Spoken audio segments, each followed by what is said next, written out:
Alright everyone, it's time for Occult Literature, video number 328, True, Semi, and Pseudo Occultism, 31 pages, so this is another short lecture by Annie Besant. Link in the description of my edition of this work on Amazon, second and third links to my books blogs. Highly recommended, although I do not agree with it in substance. This is another oratory, so this is an example of Besant goes to the Theosophical Lecture Hall, or in many cases they did this in churches back then, including for civic lectures, not just religious ones.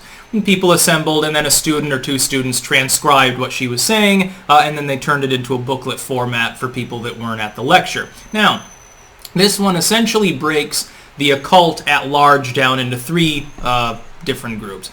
You've got true occultism, which is what they garner as being theosophical and core tenets of theosophical enlightened practice. Ascetics, to an extent, vegetarianism was actually part of this. Anything that should raise the karma generally. Pseudo-occultism were practices that could be used for an authentic purpose, like specifically she speaks of yoga. Yoga can increase personal self-awareness and focus. You can use this, if you want to become a charlatan. And she points this out. Well, you could use this for very poor things. You could use this to become predatory in nature.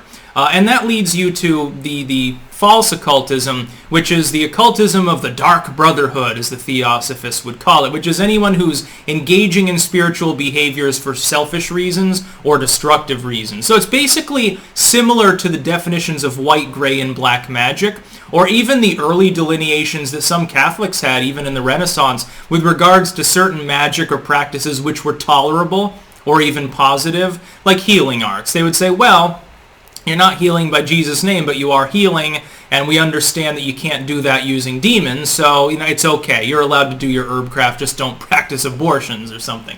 It's a big problem back then, and they killed many people. So this is an interesting work. Again, though, I don't necessarily agree fully with it. I do not believe in white versus black magic. I just call it all magic.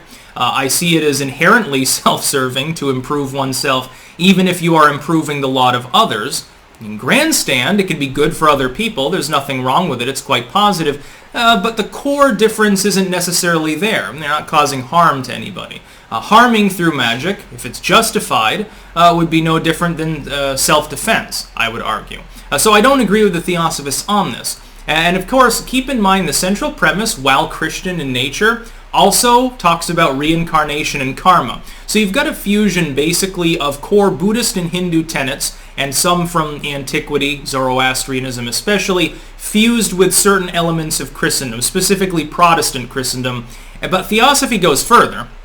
It delved into literally everything. It's funny, though, it contains a literal warning against the use of things like palmistry and tarot cards, because the idea is you're not supposed to, even if you can divine the future a little bit with your Ouija board, you're engaging in dark practices. And the idea was that if you were doing positive things, you slowly merge into the oneness of the cosmos. That's the ultimate goal of humanity. It's not an elimination of individuality like in the cognitive sense, but it's an elimination of the personal body in the general sense, and sort of the grossness of physical matter. Keep in mind, religions until very recently were being born in a world where the average person's life really was quite difficult. It was cold, with a lot of hard work, and occasionally malnutrition, and 5 of your 6 kids died. Whereas with the Black Brotherhood, or the Dark Brotherhood, you became more individualistic over time. You became more separate from that total.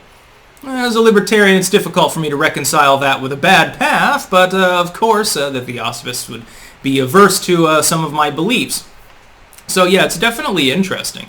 It's a good look at Theosophy's view on this, and it reminded me a little bit of an early work that I did called Categorizing the Occult, where I tried to specifically split occult practices apart based on whether they were intrinsically personal and interior, or whether they were exterior, like whether the force or the occultness was something external to the self. And sometimes you even have that third category, the pseudo, I suppose, where it's kind of both, or at least appears to be both. So again, link in the description of my edition of this work on Amazon. It is highly recommended, even though it's quite short. Yeah, Besant made a large number of these lectures. I'm going to be editing most of them over time.